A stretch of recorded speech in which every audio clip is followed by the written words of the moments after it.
All right, movie time, movie time, movie time.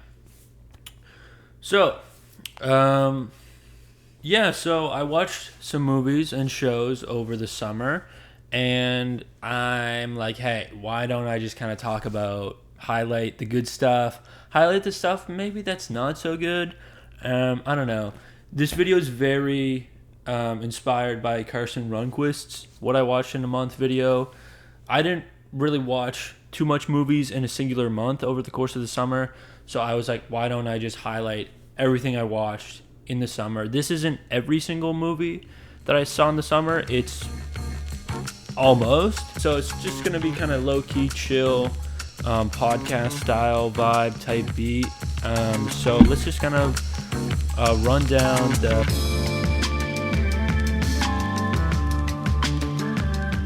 We're gonna start from the start of this is like from June to August. So Spider-Man Across the Spider-Verse. Didn't really like it as much as a lot of other people. I did really enjoy it. I think it is kind of disappointing coming off right after, Spider-Man Into the Spider-Verse. I really love that movie. I'm a huge fan of that. However, this movie is good. It just doesn't feel as clear and concise as the first film. This felt like it was a little bit all over the place. We had there's a lot of Gwen and there's a lot of Miles too, and then there's other stuff with all the other Spider-Man. I think it felt more like it was trying to be a good superhero film rather than being a good story about Spider-Man himself. As well, it does feel like it is part of a two-part story, so who knows if I'll like this more once the part 2 comes out, and I am still really looking forward to part 2. And then I watched Dreams, which is a Akira Kurosawa film. It's his last film actually, from 1990, and it was really good. I really enjoy it. I am not a huge fan of anthology movies, but this is still a really good movie. I think I'm more glad and I appreciate that it exists more than I actually enjoy watching the film. I think there's just a lot more to appreciate about it. It is Akira Kurosawa's last film, and it is just all of these different short films based on his dreams that he has, which is such a cool concept. And there is a lot of cool conceptual stuff going on in this film. It's a lot of surreal stuff, which I haven't really seen from the director. I've seen a few of his films, and I'm trying to get more into his stuff. So I'm just glad that this film exists. We have Martin Scorsese as Vincent Van Gogh, which is really cool. Then I rewatched Drive, which is one of my favorite films of all time. I don't care if it makes me a little soy boy, whatever, film bro. I love this film. It's so cool just with its style. It's such a simplistic film, but it's elevated due to the performances as well. Just the way it's stylized, the opening montage, the opening credits montage is some of my favorite opening credit scene to a film. It just sets you up with so much, and it packs a punch emotionally, and it's just a really engaging film that I keep rewatching. And I will keep rewatching it. And then I watched Asteroid City, which is the newest of Wes Anderson's, and I am a big fan of Wes Anderson, and I will say I really like this film. I will say it's not a spoiler, but it was interesting to see that they didn't put into the marketing that the whole film basically is a play. First, while watching, I was like, oh, so this is how it's gonna be, and I was kind of initially let down, because if a film is a dream, or if a film is a play, it doesn't feel real, and it doesn't feel tangible. And I've seen arguments from people that do say that, but I think it works with the ending, how it all wraps together. I think works well.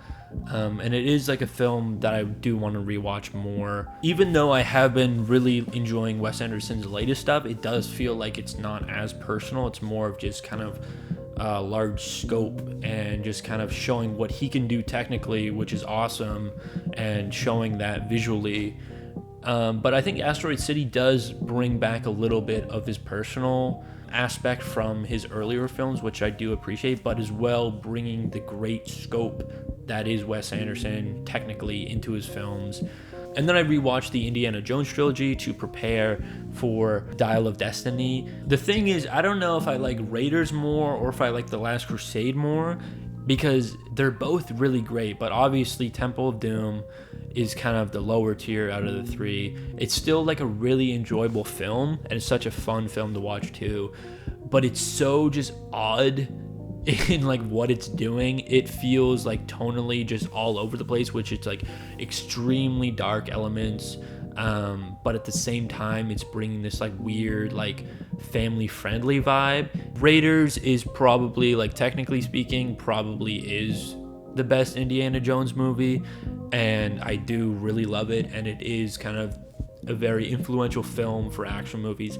However, The Last Crusade, rewatching it, I was like, damn, this is really good. Like it has all the great stuff from Raiders. It's not as good with the action scenes, I will admit, but there are some amazing action scenes, and I do think the father-son dynamic between the two of them is just so good and makes this film so much fun.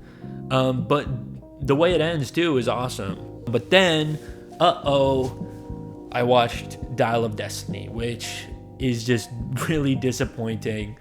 It feels really like bloated, and it feels like it shouldn't exist. It basically shows you what everyone was concerned about. Like, oh no, it's another Indiana Jones. Is this gonna be like, is this worth seeing? Is there a point to it? And you watch the film and you're like, not really. It is a fun movie, I will say, but if we're looking at Indiana Jones as a character in this film, he's a very like watered down version, and I know he is older, so but it just doesn't feel like I was watching Indiana Jones. It felt like I was watching this weird version of it. It feels very modernized, and you can tell it's coming from a different director. It just feels like very bland in its approach, just with the story and the action scenes. It doesn't feel very inspired. It just feels like, I don't know, it just feels, it's just like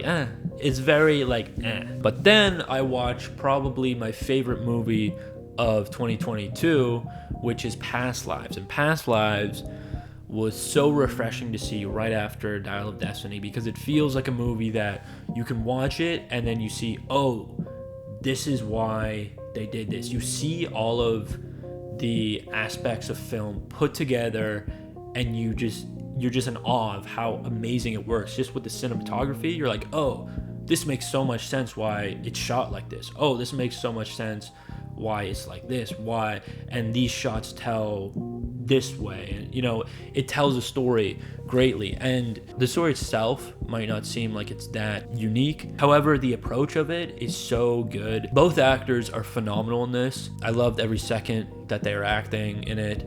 It's such a moving story. It's beautifully told. It's just a film that I'm so glad came out, and it's kind of showing what the medium of film can do in telling such an interesting story like this. Then I watched Edward Scissorhands.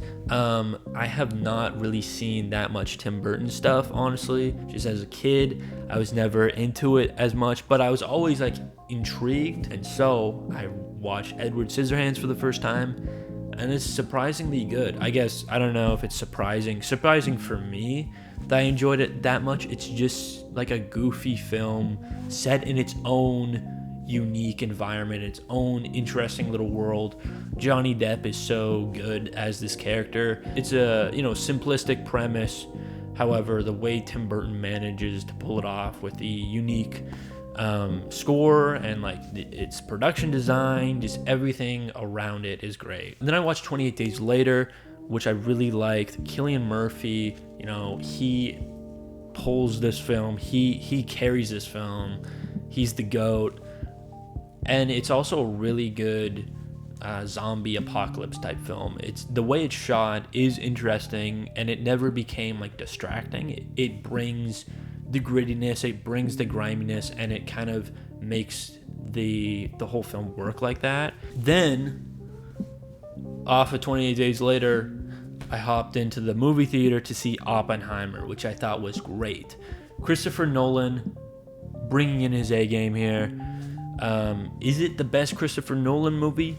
Maybe. Not for me right now, but it could be for other people, and I can see why. It just brings the scope and spectacle that Christopher Nolan has been doing for years and has been known for, pulling off greatly. But he also brings this emotional and personal side to the main character, Oppenheimer, which holds the film way better than it should be. And using the scope and scale that he's known for, and then putting it into like showing you the perspective of Oppenheimer, and creatively using great sound design and just great cinematography to show the perspective of what Oppenheimer's feeling was so good. It's just visually great. It's the score, fantastic. Just everything about it is, I'm so glad that a lot of people are seeing it, because it's just like, it's a very unique experience, and I'm so glad that I saw it in IMAX. And then, of course, I watched Barbie, which I didn't like as much as Oppenheimer, but that's not the point. That's not the point. You shouldn't compare two movies. I think with any other director, this would feel kind of corny, or kind of feel lame, or just kind of this weird vibe. But Greta Gerwig perfectly balances the tone, being goofy, but also being extremely sincere with its message and themes, which is great because it tells good messages, and it has good themes of like womanhood and whatnot, but also it delivers in just being a goofy and fun adventure. And I think everyone in the film fits perfectly into the film, like acting wise. They know exactly what to do and how to balance the tone. It feels like everyone's on the exact same page. It's just a perfectly balanced movie in its tone and approach. And I loved it. Then I rewatched La La Land, which is Ryan Gosling singing again. No way. And you know, I'm a Damien Chazelle fanboy. I love that guy. And La La Land is a great example of why you should love Damien Chazelle. He just, the musical sequences are fantastic, just in the way they're shot. Rewatching it, I was like, oh yeah, this one's a banger. Oh, get ready for this one, because this one's a banger. The colors poppin', performances poppin' too. It's kind of like a movie. It's like, how can you not like enjoy it? It's just like, it brings so much life into film. Then I also rewatched The Favorite, which is an Emma Stone movie. So we started off Cillian Murphy double feature, then we go to Ryan Gosling double feature, but then I made it an Emma Stone double feature. I don't know why I'm calling them double features. I watched them in different days. However, I watched another Emma Stone film, and I'm so glad that I watched this movie again. I'm so hyped for Yorgos Lanthimos' new film, Poor Things, starring Emma Stone as well. It looks so weird, and I think Yorgos' style is so just fascinating to watch, and I think he brings it into this film. It is his latest film, I guess, now. I think my favorite from him is still Killing of a Sacred Deer. However, this is probably like a close two. I love the character banter between them is so entertaining to watch.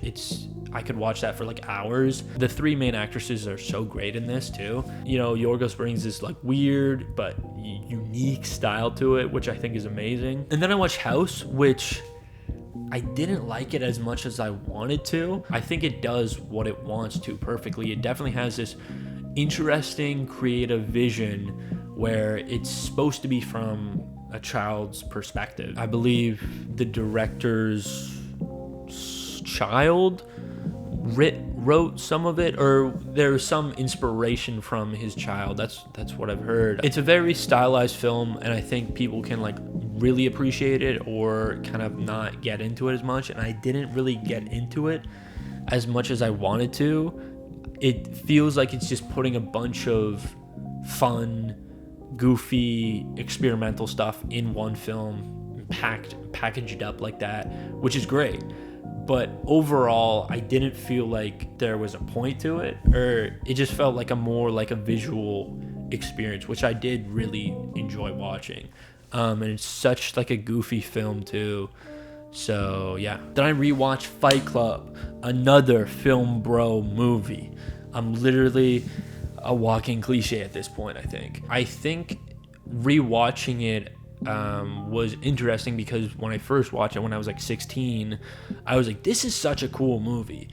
But then you watching it for the second time like 40 years later, I was like, oh, this is like really well made and it is a cool movie. But you kind of see like it's a parody of itself, like of being masculine and you know what that means. So it's interesting to see like a different perspective on it, where you can see what it's doing and how some people like fall in love with it for the wrong reasons.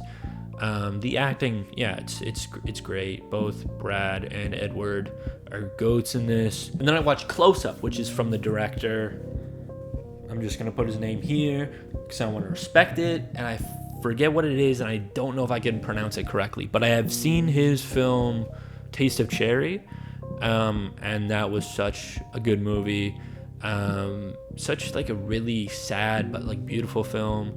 And this I liked a lot too. It's definitely interesting. I think it's more interesting learning about the truth behind the story, as it's based on a true story, and the main guy is playing himself, which is really fascinating. It's like this guy who pretends he's this famous movie director and goes into this family's life, and they're believing that he's this famous movie director, but then he gets arrested and goes to court. Even with its like simplistic story, it does a lot.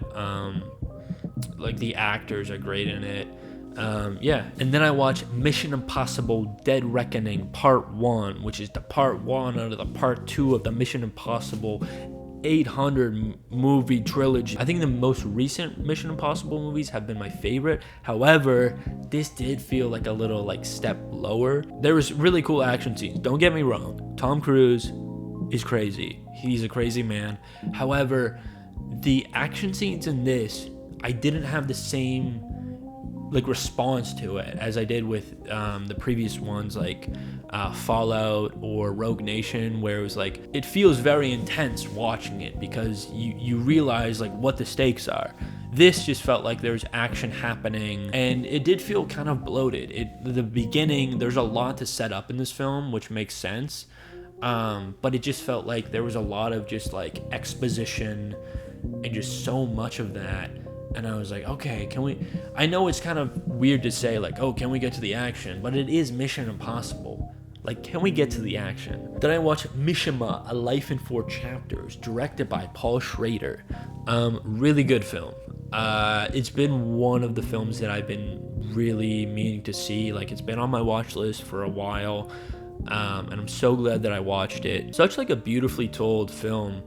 And the way it incorporates the books that the authors wrote, and then kind of connecting it to his character and just telling this really interesting story. What I'm trying to say is the film is about the life of Mishima, but as well, in between, we see kind of recreations of what his stories were.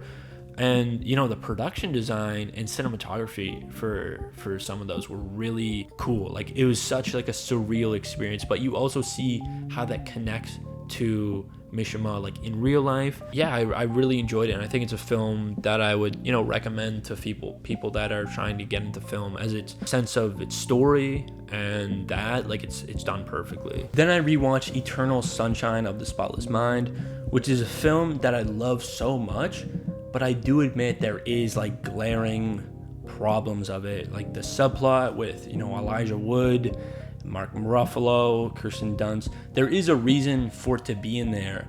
However, it kind of takes away from the film. But because, you know, I really connect with it, like there's a lot going on with it. It's a film that has a very unique feeling that you get from it that I don't think I've seen from any other film. You know, the writing from Charlie Kaufman's great. Jim Carrey, Kate Winslet, great too. Yeah, I just really love that this movie exists. Then I watched Blackberry, which is the new film. It's the new film. It's interesting to see because with all these biographical films about like real people and telling the story about how their invention did this and this, it almost feels like it's a parody of those types of movies, but it never crosses the line where it's like obviously being a parody. It tells its own story, but it kind of is mocking itself by showing that these are characters that have failed. Like Blackberry is not something that anyone uses anymore, but it's showing the rise of this product and showing, you know, this interesting rise to success. But then, you know, you see the rest of the film. Glenn Howerton, so good in this film. I want to see more films with him in it. Like I'm a huge fan of It's Always Sunny in Philadelphia, so I'm glad that, you know, this is a role that he's getting a lot of recognition for, because he like literally carried this film. Like without him, the energy would not be there. Then I watched Teenage Mutant Ninja Turtles Mutant Mayhem, which I really liked. It was such a blast to see this film in theaters. As a kid growing up, I was really into Ninja Turtles. Like I love the 80s cartoon. I watched like some of the movies too.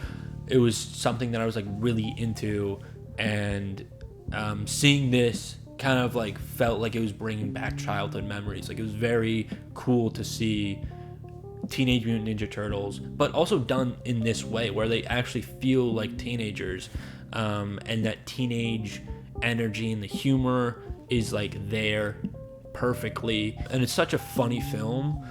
It's so like goofy. It knows exactly what it is and what it's doing, and it does it perfectly. The score by Trent Reznor and Atticus Ross, I'm so glad that they scored this film because it goes so hard. When I was watching this film, I was like, oh, this is like really enjoyable. Like all these, you know, Mutant Ninja Turtles, but then, you know, the action scenes happen and it's like, why does this go hard? Like this is crazy how hard it's going. And the animation, it's so cool. Like it feels very grimy and just grungy, but it never feels like it's doing too much. The character designs for like the human characters is so cool. It feels very like imperfect with its design, which is what it's trying to do. Then I rewatched Whiplash, which one of my favorite movies ever. Like I said before, Damien Chazelle fanboy on the loose here. Love this film. What it does is perfect. Performances are great, and you know, this is probably like my 6th time watching it, but every time I watch it I'm like, oh, this is perfect. The way it's done like this, that's perfect. It's very interesting to see how this film kind of portrays this character, where some people you can like idolize this guy who's like, oh, he's blocking out everything to, you know, do his best. But looking at it, you know, after several rewatches, what I've seen is, oh, this is a character that is so desperate for success. And the film, it doesn't like endorse it, but it kind of portrays it as this is like kind of a rise to success. But then you see the complete downfall of his character, as well as Fletcher, how these characters are so obsessed with success and being perfect, but you see the like extreme negative aspect to that. And it's interesting how the film portrays it and like paints it, because spoilers, the way it ends, both of these characters have lost everything. However, with that incredible ending drum sequence that Andrew plays, it's shown as like, oh, this is a character that has won. But not really. Like they basically have lost everything and have become so like obsessed, where it's like extremely unhealthy. And then I rewatched Sicario, which is a film from Denis Villeneuve, and it's definitely a film that doesn't get as much recognition from the director's work just because it's not as creative. I guess it's a very straightforward action film.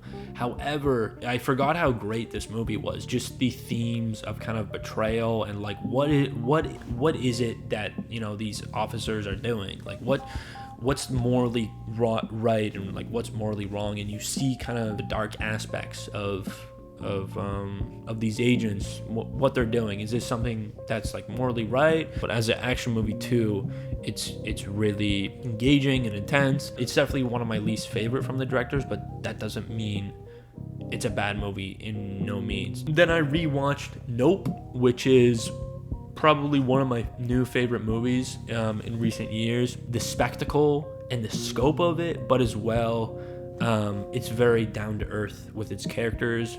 It has, interesting themes of loss and what is a spectacle, and like treating and using your trauma for spectacle. Like with Steven Yeun's character, it's very interesting seeing how he uses that. It has some of the most like horrifying scenes I've seen in recent memory, but at the same time it has some of like the funniest scenes that I've seen in recent memory. It's very good at balancing its tone. It's basically Jordan Peele mastering what he's done from Get Out and Us, perfectly using this. I'm surprised that it kind of isn't as big as those movies, because I think it does it even better than Get Out and better than Us for sure. Then I watched Gran Turismo, which me and my girlfriend were kind of like ironically hyping it up because it looks so stupid. We saw the trailer and we're like, oh, this looks stupid.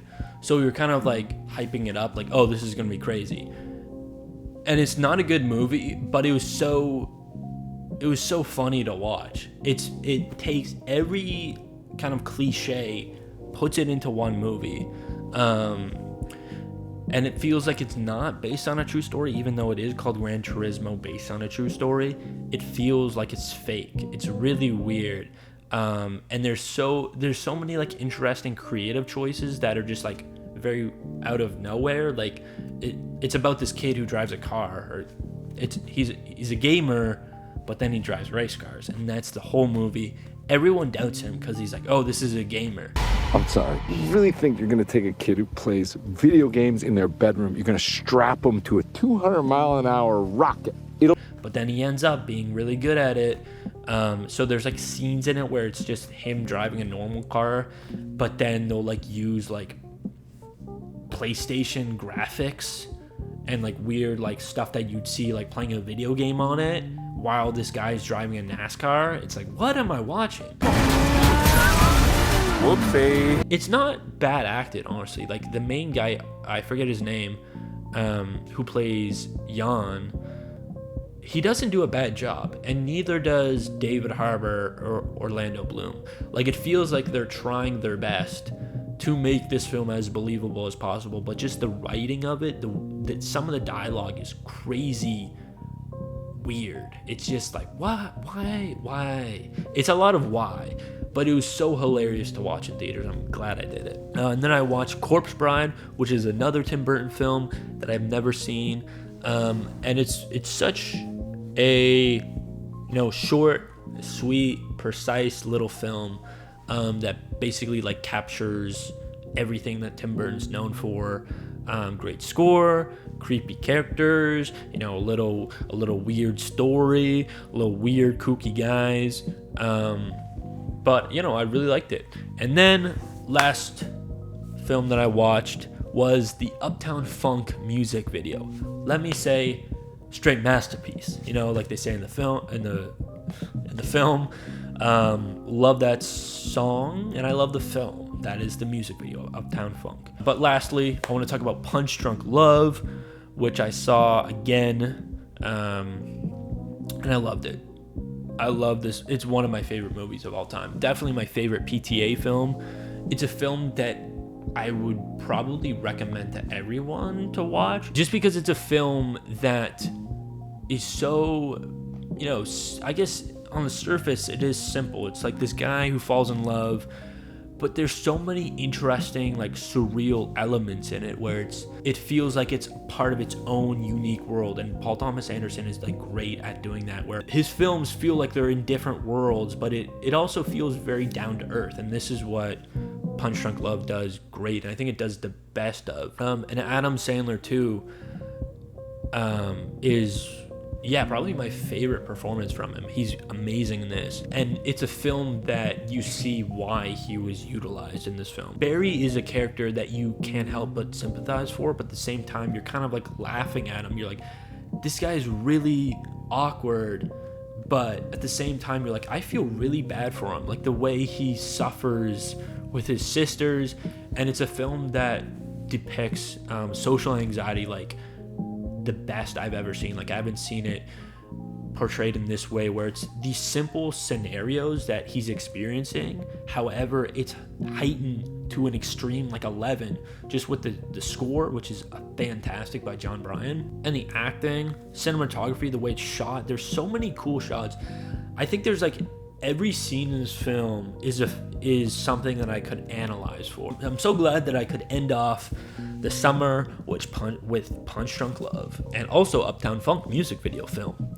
So yeah, that's all the movies that I watched in the summer.